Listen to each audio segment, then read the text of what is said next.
Graça e a paz, meus irmãos. Eu me chamo Marlon Mello. E eu, Guilherme Vieira, nós estamos fazendo a leitura de Romanos, capítulo 2. Vamos lá, acompanhe com a gente. O primeiro verso vai dizer: portanto, és inexcusável quando julgas, ó homem, quem quer que sejas, porque te condenas a ti mesmo naquilo em que julgas a outro, pois tu, que julgas, faz o mesmo. Que palavra, né, Marlon? Que palavra poderosa. Porque o versículo primeiro, na verdade, está dizendo que nós não temos autoridade, né, para poder julgar o nosso irmão. Porque com a mesma medida, ou na mesma coisa com que nós estamos julgando, apontando, falando, nós também corremos o risco de que a mesma situação acometa-se com a gente. Sim, isso inclusive foi um grande embate de Jesus com aqueles que se consideravam doutores da lei, né? Porque eles apontavam para as pessoas aquilo que elas praticavam de mal, mas eles se não olhavam para os seus próprios pecados. É verdade.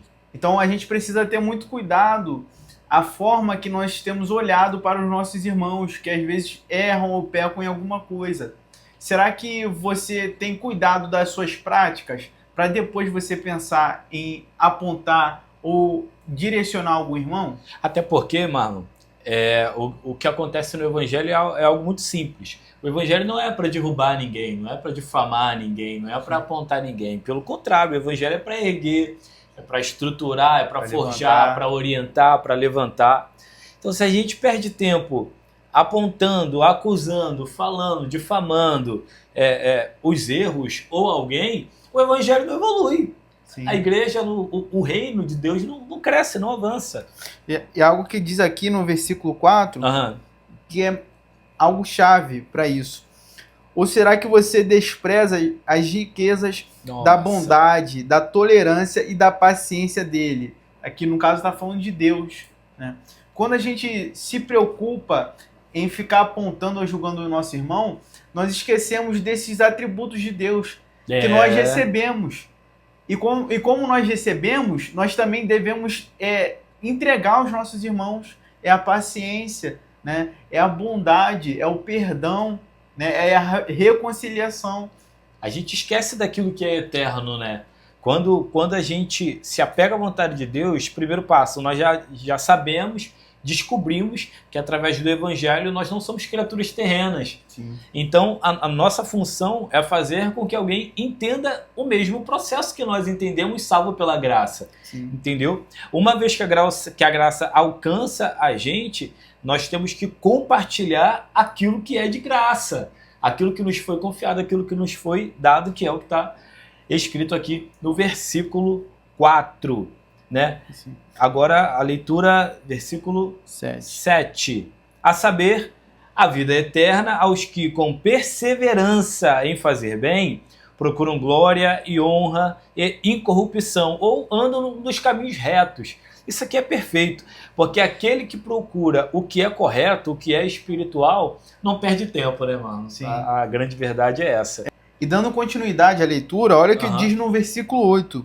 Mas para os que buscam seus próprios interesses, para os que rejeitam a verdade e seguem a injustiça, haverá ira e indignação. Oh, que poderoso. Temos dois tipos de pessoas aqui. Pessoas que fazem o bem e pessoas que ocupam a sua atitude com injustiça. E os que ocupam a sua vida com injustiça são aqueles que nós lemos no primeiro versículo. Sim, sim. Que estão buscando apontar aos irmãos, viver uma vida de acusação, né? Exato. E o que diz no versículo 7, aqueles que buscam glória, honra e imortalidade, se você for perceber, são coisas que não são terrenas. São coisas que são eternas, são celestiais, celestiais. Ou seja, quem tem a sua mente ocupada em pensar em coisas do reino, do céu, não vai ter tempo para ficar acusando o irmão. Apontando o erro de ninguém. Falando mal das pessoas. Pelo contrário, vai ter mão para estender, abraço, misericórdia, reconciliação. É poderoso demais. Aí o verso 9 diz: tribulação e angústia sobre toda a alma do homem que faz o mal, sendo judeu ou não. Então, né, vamos parafrasear, sendo cristão ou não, há um julgamento. Então, assim, eu não posso perder meu tempo querendo apontar os erros de alguém, porque não é porque a graça está me cobrindo que eu tenho liberdade de fazer o que eu quero da minha vida, não. Pelo contrário, uma vez que Cristo nos alcança, nós temos que andar no caminho reto. Aí o versículo 10, Marlon, olha o que diz o versículo 10. Glória, porém, e honra e paz a qualquer que faz o bem, sendo judeu ou não. 11. Porque para com Deus não há acepção de pessoa. Que coisa poderosa, né? Ou seja, não ocupe a sua vida com uma posição de injustiça. Porque o nosso julgamento ele sempre vai ser injusto.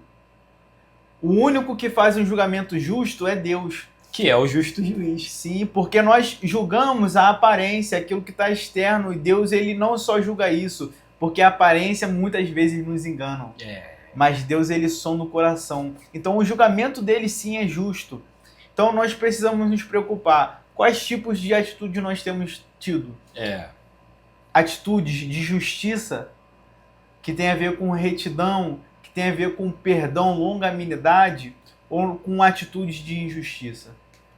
E a vida cristã, ela é assim. São pessoas que estão começando a caminhar no evangelho, que precisam de cuidados, que precisam de zelo. São pessoas que precisam de ajuda e não de apontamentos, e não de acusações. A gente tem vivido dentro de um século, né, Marlon?